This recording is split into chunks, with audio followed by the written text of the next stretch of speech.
हाँ, तो प्यारे बच्चों, महक क्लासेज़ में एक बार फिर से आप सभी बच्चों का स्वागत है। तो बच्चों, आज अपन बात करेंगे कल होने वाले गणित के मतलब पेपर के बारे में, ठीक है? तो अपन ज़्यादा बात नहीं करते हैं, चलो जल्दी से इस वीडियो को स्टार्ट करते हैं। हाँ, तो बच्चों, जो सेक्शन नंबर ए है, ठीक है ना, उसमें आपको एमसीक्यूज़ दिए हैं, ठीक है ना? तो इसका फर्स्ट क्वेश्चन देखो क्या कहता है, 6 और 20 का महत्तम समापवर्तक हमें मतलब ज्ञात करना है, ठीक है ना? तो मैं पहले तो आपको उत्तर बता देता हूँ। इसका ऑप्शन जो नंबर सी है मतलब राइट आंसर होगा, ठीक है ना? 2 इसका आंसर आएगा। अब कैसे आएगा, मैं आपको मतलब सोल्व करके बता देता हूँ। मतलब 6 का आपको फैक्टर करना है, ठीक है ना? 6 का आपने फैक्टर करा, तो फर्स्ट का क्या आया, मतलब 6 का क्या मतलब मान आया, 2 गुणा 3, ठीक है? फिर ऐसे का ऐसा आप 20 का भी कर लो फैक्टर, ठीक है ना? तो क्या मान आएगा, ठीक है? ये मान आया 10 का, ठीक है? 2 गुणा 2 गुणा और 5। अब दोनों में कॉमन क्या है, 2 है, तो इसका मतलब अपना आंसर क्या हो जाएगा, ऑप्शन नंबर जो सी है वो हमारा राइट आंसर हो जाएगा, ठीक है? उसके बाद जो अगला क्वेश्चन है, मतलब जो बी बहुपद पी एक्स बराबर x square minus 3 x minus 4 के लिए शून्यंकों की संख्या कितनी होगी। तो बच्चों, एक चीज़ आप अपन ध्यान रखना कि जो एक्स की अधिकतम जो पावर होती है ना, वही मतलब शून्यकों की संख्या उतनी होती है, ठीक है ना? ये चीज़ आप याद करना। तो इसमें अधिकतम घात क्या है, 2 है, तो ऑप्शन नंबर जो डी है वो हमारा क्या हो जाएगा, राइट आंसर हो जाएगा, ठीक है? फिर तीसरा क्वेश्चन देखो, समीकरण x माइनस वाई बराबर 8 को संतुष्ट करने वाला युग्म निम्नलिखित में से कौन सा नहीं है। तो देखो बच्चों, आपको पहले बात तो ये बता देता हूँ कि इसका ऑप्शन नंबर जो ए है वो हमारा राइट आंसर होगा। बी, सी और डी, जब x और y यानी x की वैल्यू, जैसे अपन b को देखो, बिग बी में क्या दे रखा है, 8 और 0 दे रखा है, तो x की वैल्यू तो हो जाएगी 8, और जो मतलब y है उसकी वैल्यू क्या हो जाएगी, 0। तो जब आप इनमें इन सभी मानों को रख कर देखोगे, यानी बी, सी और डी के जब तीनों मानों को रख के देखोगे, तो इसको संतुष्ट करने वाला आंसर मिलेगा। लेकिन जब अपन जो ऑप्शन नंबर ए है, 4 और 4 को अगर x और y की जगह रखते हैं, तो देखो हमारा आंसर क्या आता है, मतलब इसमें ऑप्शन नंबर जो ए है, देखो x क्या हो जाएगा, 4 हो जाएगा, और y भी क्या हो जाएगा, 4 हो जाएगा, ठीक है? अब देखो, 4 माइनस 4 बराबर क्या आया, 8, ठीक है? ऐसे ही तो बना। अब 4 में से 4 गया बराबर, यहाँ पे क्या आया, 0। तो इसका मतलब ये बराबर आंसर नहीं आ रहा है दोनों तरफ, है ना? तो इसका मतलब ऑप्शन नंबर जो ए है वो हमारा राइट आंसर हो जाएगा, ठीक है? उसके बाद जो अगला क्वेश्चन है, चौथा क्वेश्चन, ये कह रहा है कि द्विघात समीकरण 2x² माइनस 4x प्लस 3 बराबर 0 का विविक्तीकरण क्या होगा। तो बच्चों, इसका आंसर मैं देखो आपको रिप्रेजेंट कर देता हूँ। ये देखो आंसर, मतलब चौथे का ऐसे का सवाल अपना ये था, 2x² प्लस 4x प्लस 3 बराबर 0 का हमें विविक्तीकरण करना था। तो इसमें बच्चों ए की वैल्यू हमारी क्या हो जाएगी, ये 2 हो जाएगी, ठीक है? वे की बी की वैल्यू क्या हो जाएगी, ये 4 हो जाएगा, ठीक है? और जो सी होती है अचर राशि, जो ये हमारी क्या हो जाएगी, 3 हो जाएगी। अब जब अपन इसका विविक्तीकरण हमें ज्ञात करना है, तो विविक्तीकरण का बच्चों मतलब सूत्र क्या होगा, विविक्तीकरण डी बराबर root b square minus 4ac। अब इन तीनों मान को अपन इस सूत्र के अंदर क्या कर देंगे, पुट कर देंगे। तो बी की वैल्यू हमारी क्या है, -4 है, ठीक है? फिर -4, 4 तो 4 ही आएगा, गुणा ए की वैल्यू अपनी कितनी है, 2 है, तो 2 लगा देंगे, गुणा फिर जो सी है वो कितना है, 3। तो 4 को स्क्वायर मतलब 4 का वर्ग कितना होता है, ये माइनस माइनस तो प्लस हो जाएगा, तो ये आया 16 माइनस। अब इन तीनों को गुणा करो, 4 दूनी 8 और 8 तिरी कितना हुआ, 24। अब इनमें से घटाओ तो हमारा उत्तर क्या आएगा, -8। अब -8 हमारा राइट आंसर हो जाएगा, ठीक है ना? तो ये देखो ऑप्शन नंबर जो है बी है, -8, ये हमारा क्या हो जाएगा, राइट आंसर हो जाएगा, ठीक है? फिर जो पांचवा क्वेश्चन है वो देखो क्या कह रहा है, एक समांतर श्रेणी एपी है जिसका प्रथम पद ए है और सार्व अंतर डी है, तो उसका एनवा पद क्या होगा। तो इसका भी बच्चों मैं आपको आंसर बता देता हूँ। तो इसका आंसर बच्चों ये हो जाएगा कि प्रथम पद अगले ने दे रखा है, ठीक है ना? प्रथम पद ए हमें दे रखा है बराबर, ठीक है ना? सार्व अंतर भी दे रखा है, सार्व अंतर भी हमें दे रखा है, तो एनवा पद क्या होगा, ए प्लस एन माइनस 1 गुणा डी, ठीक है? ये हमारा राइट आंसर हो जाएगा। तो ये आंसर आपके सामने पड़ा है, ठीक है? फिर जो छठा क्वेश्चन है, किसी बिंदु की एक्स एक्स से दूरी क्या होगी। तो इसमें ऑप्शन नंबर जो ए है, बिंदु की कोटि, ये हमारा क्या हो जाएगा, राइट आंसर हो जाएगा, ठीक है? फिर जो अगला क्वेश्चन है सातवां, ये कह रहा है यदि साइन ए बराबर 3/4 है तो कोसेक ए का मान क्या होगा। उल्टा कर दो बच्चों, सीधा सा पड़ा है, क्योंकि देखो एक बात बताओ, साइन थीटा बराबर क्या होता है, 1/कोसेक होता है क्या, होता है ना? तो अब इसका मान क्या दिया हुआ है, साइन ए की वैल्यू हमें क्या दी हुई है, 3/4 दी हुई है ना? तो इसका उल्टा कर दो, क्यों? अब देखो सातवें का आंसर, ये देखो साइन की वैल्यू हमें क्या दी हुई है, 3/4 दी हुई है, ठीक है ना?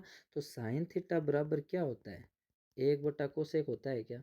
यानी इसका उल्टा होता है ना, तो इसका मतलब ये इसका उल्टा हो जाएगा, ठीक है ना, यानी कि 4/3 हो जाएगा, ठीक है ना, क्योंकि साइन ए बराबर 3/4 तो कोसेक क्या हो जाएगा 4/3, क्यों? क्योंकि साइन ए बराबर क्या होता है 1 बटा कोसेक ए। तो ऑप्शन नंबर जो डी है वो हमारा क्या हो जाएगा, राइट आंसर हो जाएगा। ठीक, फिर 8वां क्वेश्चन देखो, दो सिक्कों को एक एक करके फेंका जाता है तो कुल संभावित परिणामों की संख्या क्या होगी? तो बच्चों ऑप्शन नंबर जो सी है वो हमारा राइट आंसर हो जाएगा, ठीक है ना, यानी संभावित परिणाम कितने आ सकते हैं, 4 आ सकते हैं। कैसे? दोनों तरफ हेड आ सकता है, फर्स्ट तो ये हो गया, एक तरफ हेड या टेल आ सकता है, ठीक है, फिर तीसरा मान टेल या फिर हेड आ सकता है, या फिर दोनों तरफ क्या आ सकता है, टेल आ सकता है। तो ये 4 संभावित मान हो जाएंगे, ठीक है। उसके बाद जो अगला क्वेश्चन है ये हमें रिक्त स्थान की मतलब पूर्ति करनी है, ठीक है ना। तो दो संख्याओं के मैसेपय तथा लैसपय का गुणनफल उन संख्याओं के क्या होता है, गुणनफल के बराबर होता है, ठीक है, ये हमारा राइट आंसर हो जाएगा बच्चों, ठीक है। फिर जो इसका दूसरा है, बंटन 2 3 2 4 2 3 2 5 का बहुलक क्या है? तो अब एक बात बताओ, सबसे ज्यादा बार आने वाली संख्या क्या है इसमें, 2 है, ठीक है ना, 4 बार आ रहा है। तो बहुलक में बच्चों आप एक याद रखना, बंटन के अंदर जब भी बहुलक के बारे में पूछे तो जो सबसे ज्यादा बार मान आता है वो हमारा राइट आंसर होता है। तो इसके अंदर 2 हमारा क्या हो जाएगा, बहुलक हो जाएगा, ठीक है।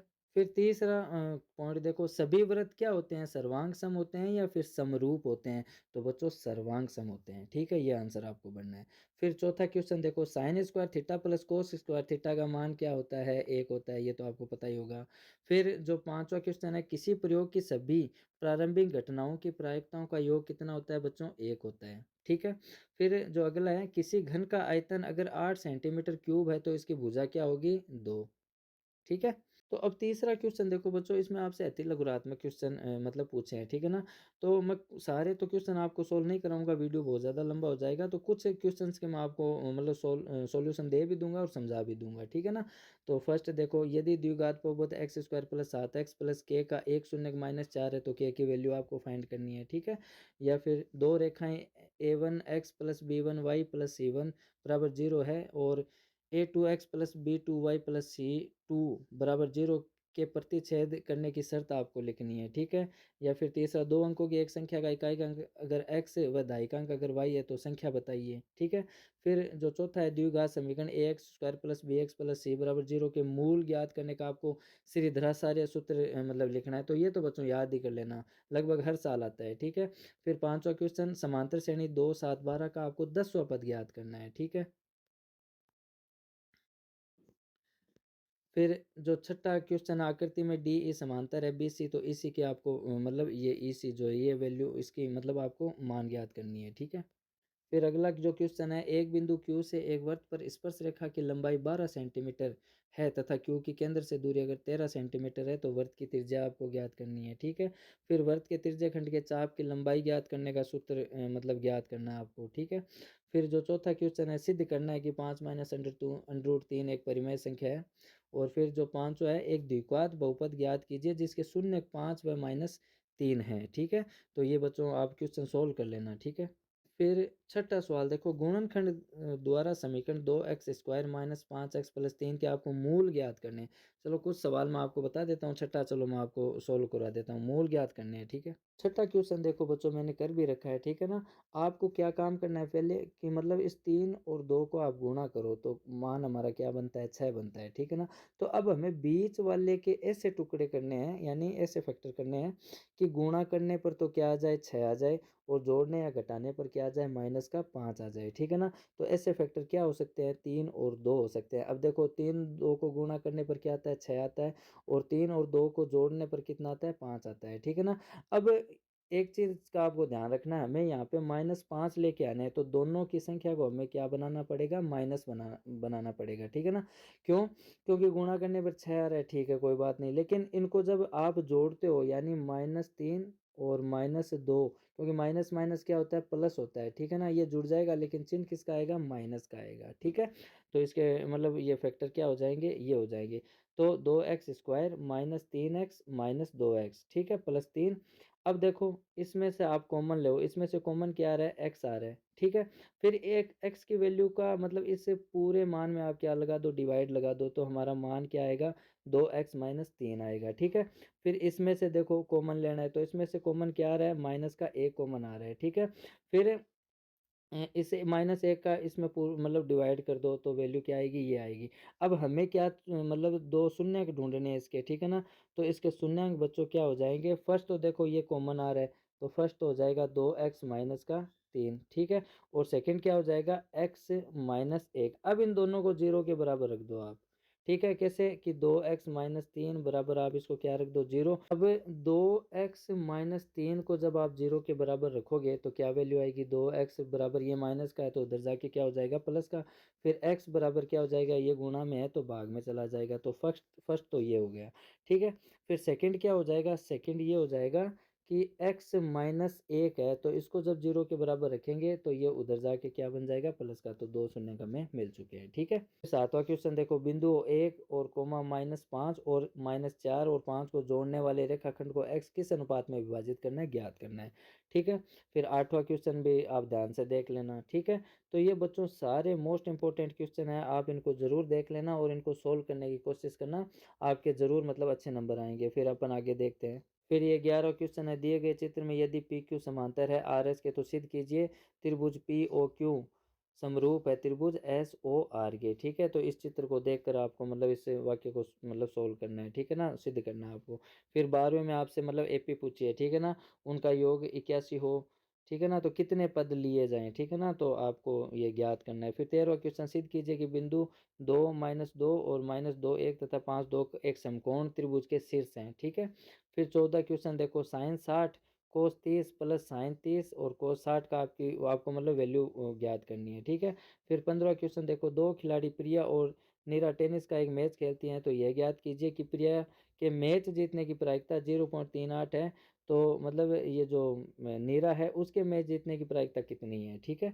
तो बच्चों इन सारे सवालों को आप जरूर सोल्व करना। फिर बच्चों जो सेक्शन सी है उसमें देखो क्या कह रहे हैं कि यदि टेन ए प्लस बी बराबर √3 है और टेन ए माइनस बी बराबर 1/√3 है तो आपको ए व बी की वैल्यू ज्ञात करनी है। तो ये बच्चों ये सवाल मैं बच्चों आपको समझा देता हूँ, ये 3 नंबर का सवाल रहने वाला है, ठीक है। चलो इसको सोल्व करते हैं। ये देखो बच्चों मैंने सोल्व कर रखा है कि टेन ए प्लस बी का वैल्यू हमें कितना दे रखा है, √3 दे रखा है, ठीक है ना। अब एक बात बताओ, √3, ठीक है ना, किसकी वैल्यू है, टेन 60 की, ठीक है। तो टेन ए प्लस बी बराबर टेन क्या हो जाएगा, 60 हो जाएगा, यानी टेन 60 का मान क्या है, √3 है, ठीक है ना। अब इस टेन से अपन इस टेन को काट लेंगे तो ए प्लस बी की वैल्यू हमारे पास कितनी आई, 60। तो ये समीकरण अपन क्या दे देंगे, एक्स दे देंगे, ठीक है। फिर हमें क्या दे रखा है, मतलब अगले ने दे रखा है कि टेन ए माइनस बी की वैल्यू क्या है, 1/√3। तो मतलब 1/√3 किसकी वैल्यू है, टेन 30 की वैल्यू है, ठीक है। अब फिर से अपन मान जब रखेंगे तो ये 10 से 10 कट जाएगा, तो a माइनस बी की वैल्यू क्या आई, 30 आई। तो ये हो गया समीकरण हमारा नंबर 2। अब समीकरण 1 और 2 को अपन क्या करेंगे, जोड़ेंगे, ठीक है। तो जब समीकरण 1 और 2 को जब अपन जोड़ेंगे तो ये प्लस माइनस ये तो कट जाएगा, तो इसको जब जोड़ा तो ये क्या बना, 2a बना, ठीक है। और इसको जब जोड़ा तो ये 90 आया। अब दो गुणा में तो इसके डिवाइड में चला जाएगा, तो जब इसको काटा तो a की वैल्यू हमारे पास कितनी आई, 45 डिग्री आई, ठीक है ना। अब a की वैल्यू को अपन क्या रख देंगे, जो a प्लस बी था उसमें मतलब अपन a का मान समीकरण 1 में रख देते हैं, ठीक है ना। यानी इस a की वैल्यू को अपन क्या करेंगे, जो हमारा समीकरण नंबर 1 था उसमें रख देंगे, ठीक है ना।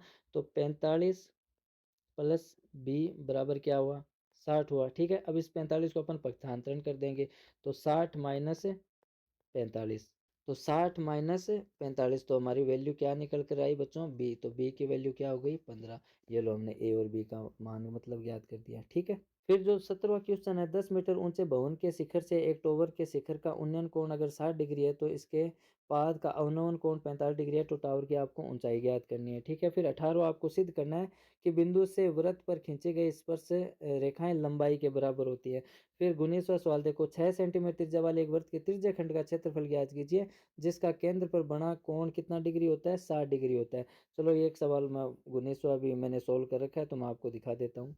अब देखो बच्चों, मतलब त्रिज्या हमें क्या दे रखी है, आर मतलब 6 सेंटीमीटर दे रखी है, और थीटा जो है वो कितना होता है, 60 डिग्री होता है, ठीक है।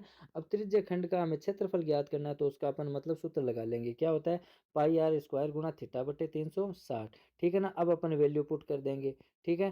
तो मतलब पाई की वैल्यू क्या होती है, 22/7 गुणा आर हमें क्या दे रखी है, 6 सेंटीमीटर दे रखी है, तो उसका वर्ग 6 गुणा 6 हो जाएगा।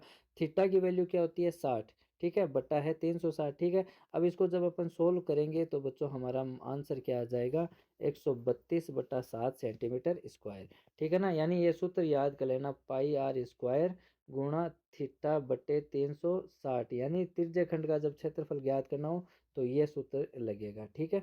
अब खंड जो द है बच्चों, उसमें क्या पूछा है आपसे, बहुलक पूछा है, ठीक है ना। और इसके अथवा में भी मतलब आपको दे रखा है, उसमें क्या पूछा है आपसे, माध्य पूछा है। तो बच्चों इन सवालों को आप जरूर कर लेना, ठीक है ना। ये तो फिक्स्ड सवाल है, ठीक है ना। लेकिन कौन सी विधि से, कल्पित माध्य विधि से। तो इन सवालों को आप जरूर सोल्व करना, ठीक है। फिर 21वां सवाल देखो, निम्न समीकरण युग्म को आलेख विधि से आपको मतलब हल करना है, ठीक है। फिर लास्ट वाला क्वेश्चन देखो, सिद्ध कीजिए कि मतलब ये जो मतलब जो दे रखा है साइन ए प्लस कोस ए का स्क्वायर प्लस कोस ए प्लस सेक ए का स्क्वायर बराबर क्या होता है, 7 + tan² ए प्लस कोट स्क्वायर ए होता है। और उसके अथवा में क्या दे रखा है आपको, √1 + sin a/1 - sin a बराबर क्या होता है, सेक ए प्लस टेन ए होता है। इसका आंसर बच्चों देखो यहाँ पे है, ठीक है, कि √1 + sin a/1 - sin a बराबर क्या होता है, सेक ए प्लस टेन ए होता है। ये हमें आंसर लेके आना है। तो अपन क्या ले लेंगे, LHS ले लेंगे, ठीक है। तो LHS क्या है, √1 + sin a/1 - sin a, ठीक है। अब हमें क्या करना है, मतलब इसका जो नीचे वाला जो मान है, यानी हरों का अंश बटे हर, यानी हरों का हमें क्या करना है, परिमेयनीकरण करना है। यानी हर का परिमेयनीकरण करने पर, ठीक है ना। अब जो ये नीचे वाला है, इसको अपन दोनों तरफ क्या कर देंगे, मल्टीप्लाई कर देंगे, ये देखो, ठीक है ना। इसका ऑपोजिट चिन्ह लेना है, यानी यहाँ पे 1 - sin a दे रखा है, तो इसका ऑपोजिट चिन्ह लेके हमें दोनों तरफ मतलब परिमेयनीकरण करना है, यानी गुणा करना है। तो 1 + sin a और नीचे भी क्या आ जाएगा, 1 + sin a, ठीक है। अब जब इसको गुणा करेंगे तो हमारा मान क्या आएगा, देखो 1 + sin a गुणा 1 + sin a, यानी सेम संख्या जब गुणा होती है, यानी अगर मैं 2 × 2 को क्या लिख सकता हूँ, 2 का स्क्वायर लिख सकता हूँ ना। तो वहाँ पे दोनों प्लस किया तो 1 + sin a का मतलब क्या लग जाएगा, स्क्वायर लग जाएगा। फिर क्या होगा कि मतलब अब हमें क्या करना है कि मतलब एक माइनस जो ये दे रखा है, 1 का स्क्वायर माइनस साइन ए का होल स्क्वायर दे रखा है हमें, ठीक है ना। तो मैं एक को एक भी तो लिख सकता हूँ, ठीक है ना। यानी एक को जब आप किसी से भी गुणा करते हो तो एक ही आता है, तो एक का वर्ग भी क्या होगा, एक ही होगा। तो मैं इसको एक लिख सकता हूँ, ठीक है ना। तो अब यहाँ पे क्या हुआ, 1 - sin² a बचा हमारे पास, ठीक है।